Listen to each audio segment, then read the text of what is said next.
If you struggle with qualifying and quantifying business performance gaps, you are not alone.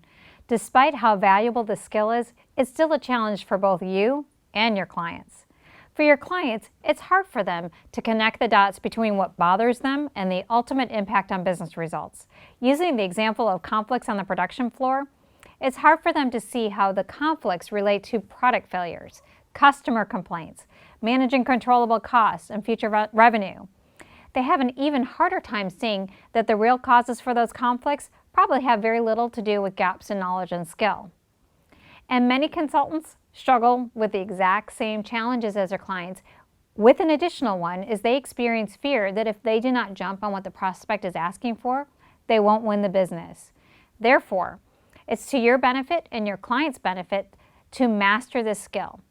So to this end, the purpose of this video is help you be clear on what is a business performance gap, and then how do you qualify and quantify it. Let's start first with a description of a business performance gap and how a business performance gap is different from a solution or methodology. As you can see on your screen, a business performance gap is the discrepancy between the current and ideal state as it relates to business performance. A methodology or solution is what is employed to bridge business performance gaps. Methodologies might be something like a hiring initiative, training intervention, communication plan, strategy, planning retreat, marketing initiative, and so on. Methodology relates to all the initiatives that an organization might embark on to close the gaps, but they are not ends in themselves. They are simply the means to the end. For example, a great strategy, when implemented, should improve customer acquisition, per customer spending, and ultimately revenue. A leadership development program should enhance leadership excellence, which should then reduce employee turnover and improve employee performance, which then should lead to both better customer product delivery, improved satisfaction, and then ultimately better management of controllable costs as well as revenue. Your end game is when you move a client's starting point from something like, hey, we're getting a lot of customer complaints and we need a customer service training that we want you to deliver on, to a new ending point, which is our goal is to achieve 85% excellent on our customer satisfaction surveys, and currently we're at an 80%. So now that we're clear about the differences between business performance gaps and methodology, let's go over the 5 things that you need to do in order to help your client in this regard. First, transition the discussion from the requested methodologies and challenges towards a discussion of business issues. Do this by simply saying, before we get too far in the details, I'd like to better understand the business issues that this solution is intending to solve. Second, ask about the current state. Ask them about the performance outcomes that they are trying to improve. The fact is that every client has a business performance outcome he or she is accountable for delivering on.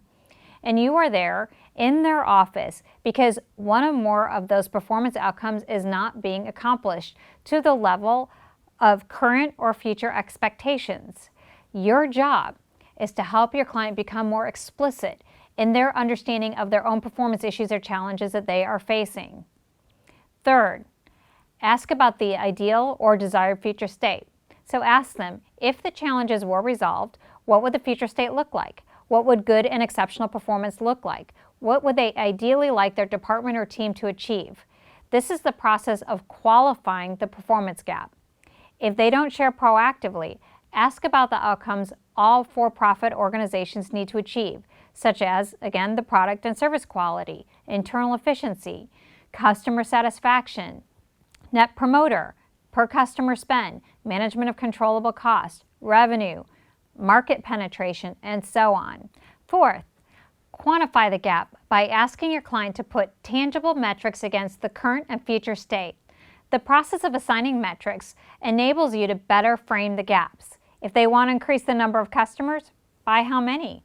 If they want to reduce turnover, by how much?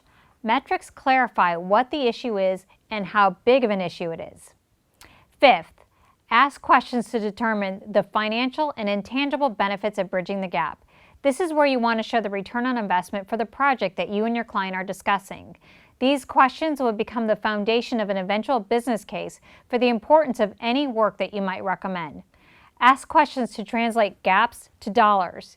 You can ask questions broadly, such as, what is the impact of profitability if this performance gap was bridged? Or specifically, it's how much is customer turnover costing right now and what costs could be avoided if we made the desired improvement?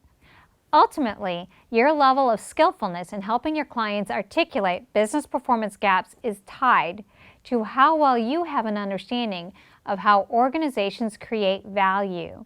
I would encourage you to review the lessons we covered back in Organizational Consulting 101 on the organizational system and the value chain. The more you see on how all the pieces in the organization work together and how every performance gap, from how well leaders perform to the quality of their marketing efforts, have an impact on profitability. It's your job to see the connections and then help your client see those connections as well. So along with this video, you can find 2 additional tools. The first is a list of books and websites that can help you improve your understanding of business performance gaps. The second is another cheat sheet that you can print out and bring with you secretly into a client meeting to remind you of what you need to do and say. See you in the next video.